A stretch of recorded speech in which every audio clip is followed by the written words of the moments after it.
So for somebody watching this program who has MS, what do you suggest that they do? Where do they go for help? Where do they go from here?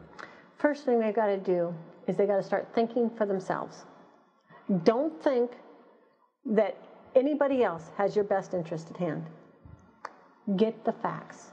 If something doesn't sit right, use your logic. And if something's kind of like, oh, it doesn't make sense to me. In other words, you go and your doctor says, you got to take this drug. This drug is helping you. And you take the drug. And your symptoms are getting worse. And you're losing more and more. And the doctor says, oh, but it's helping you. Just think where you might be without it. It doesn't make any logical sense. Do your homework.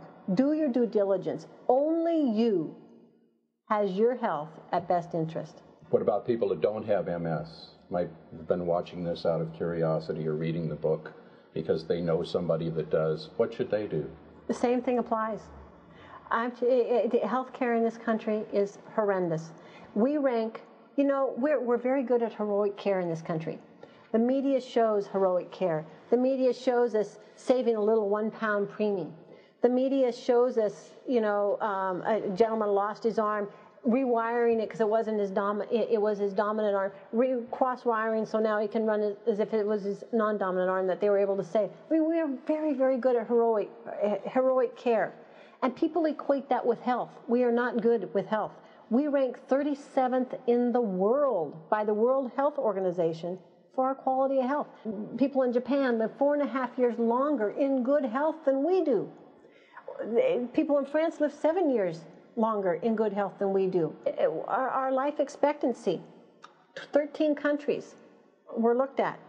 We ranked 12th in life expectancy. The only country that we beat was Mexico. The healthcare is getting horrendous in this country. And people, you cannot just think that your doctor, who unfortunately most of their continuing education comes from the pharmaceutical reps that come in, and pharmaceutical reps don't even have to have an education in science. They can be, most of them are marketing majors. You have to become responsible in your health. It is getting very, very bad in this country. Where's the best place to get accurate information about MS? I don't know. Internet? Internet, you have to be careful. Everybody thinks, oh, it was on the internet, it's got to be true. Mm-hmm. You know? I mean, I've done this with some of my seminars, where I'll start out a seminar, and I'll tell them that I was originally from Montana. Mm-hmm. And I say, you know, Montana is this big blue flag with this gold eagle in the middle of it.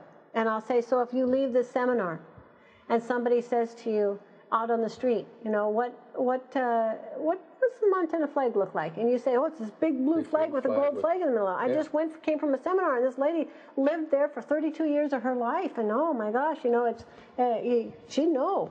So they go and you look in the dictionary, and you pull up Montana. It doesn't have it's a blue flag, but there's no gold eagle in the middle of it. But you just believed what I said. You just believed it to be true. We do the same thing with the internet. We do the same thing when we go to our doctor. We do get the facts. We do the same thing when we listen to the news. We think, oh, you know, everything can have a twist to it. Don't just believe it. So do your research, as I had to do.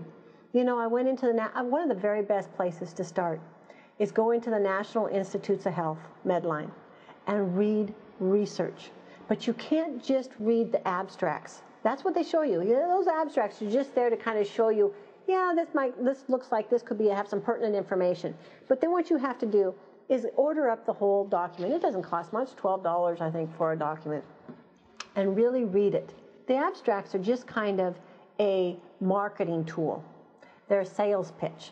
There's a perfect one on Avonex. Avonex was got approved, FDA approval for another indication, to be given at the very beginning onset of any neurological event. And its two primary outcomes on it were that they decreased the number of lesions at the end of the study by starting it very early. And the other one was that they had a decreased number of people who had developed clinically definite MS. So those were the two measures that they were measuring, right? And it says in the abstract, it says conclusion is you know, it found it to be very beneficial to start it early, that it reduced the number of lesions and it reduced the number of people who developed clinically definite MS. Now, this was a 4-year study, from 1996 to 2000, I believe it was. So you turn the page and you go to the very next page of the study, and it tells you who was eligible to be in the study, eligibility criteria. And it said that people were eligible as long as they'd had one of these neurological events, that if the event lasted longer than 48 hours, they were excluded. Now, wait a minute. Hey, okay, my leg went to sleep for a half hour.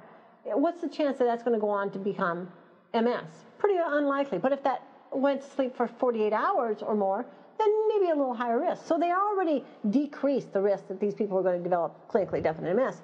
Very next side of the page, it said that, remember, our 2 primary outcome measures were the lesions on the MRI and developing clinically definite MS. This was a 4-year study. They quit doing the MRIs after 18 months because they figured there would be a difference between the groups. Well, that's what we're supposed to measure. But they quit doing them, and they withdrew anyone from the study that developed clinically definite MS. So is it any wonder at the end of 4 years they had nobody there with clinically definite MS? They skewed the numbers. But yet, if you read this abstract, it would look like, hey, this is a great thing. You really need to read the studies. And you don't have to know medicine. You just have to know logic, critical thinking and logic. I mean, anybody could have read that and said, wait a minute. Sometimes the answers are in the fine print. They said it didn't make sense, the Procarin story by Elaine Dulac. If you haven't read the book yet, read it and you'll find out even more information than we've been able to provide in this DVD. We'll have contact information on the screen, and we hope that you'll stay in touch. I'm Mike Purdy, along with Elaine Dulac, for The Myths of MS. Thanks for watching.